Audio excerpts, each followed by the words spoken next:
জাতীয়তাবাদী দলের ভারপ্রাপ্ত চেয়ারম্যান জনাব তারেক রহমানের নির্দেশনায় আজকে আমরা ঠান্ডা এবং শ্বাসকষ্টজনিত রোগীদেরকে চিকিৎসা দিচ্ছি বিনামূল্যে, বিশেষজ্ঞ চিকিৎসা সাথে ব্যবস্থাপত্রের সাথে সাথে আমরা ঔষধও দেওয়ার চেষ্টা করতেছি।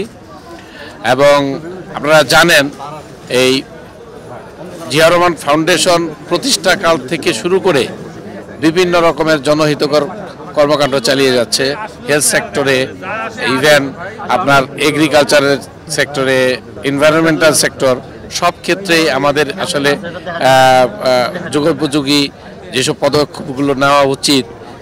যেমন এই ইসের আগে আমরা বেশ কয়েকটা প্রোগ্রাম করেছি, বন্যার্তদের মাঝে আমরা ত্রাণ বিতরণ করেছি, বন্যার্তদের আমরা রেস্কিউ করার চেষ্টা করেছি জিয়া রহমান ফাউন্ডেশনের পক্ষ থেকে।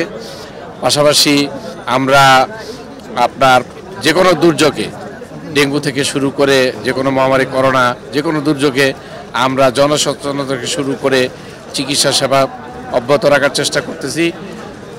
দুঃখজনক হলেও সত্যি বিগত 16-17 বছর এই ফ্যাসিস্ট সরকার আমাদের এই জনহিতকর কাজগুলোকেও বাধাগ্রস্ত করেছে। আমরা যে জায়গায় ডেঙ্গুর প্রচারণা চালাতে গিয়েছি জিয়া রহমান ফাউন্ডেশনে, সেখানে আমাদেরকে হ্যারেস করা হয়েছে।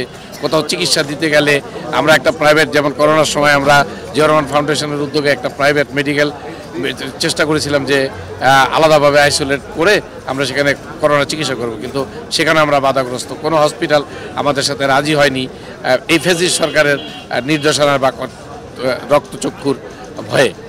তো যাই হোক, আমাদের দেশ নায়ক জনাব তারেক রহমান আমাদেরকে যেভাবে উজ্জীবিত করছেন, এই তরুণ সমাজ থেকে শুরু করে আমাদের চিকিৎসক সমাজ, জিয়া রহমান ফাউন্ডেশন বিভিন্ন পেশাজীবী সংগঠন নিয়ে পেশাজীবীদের নেতৃত্বের আদলে গড়ে উঠেছে। এবং আমরা ইনশাল্লাহ জিয়া রহমান ফাউন্ডেশনকে হাত ধরে দেশকে আরও সুন্দর জায়গায় নিয়ে যাব ইনশাল্লাহ।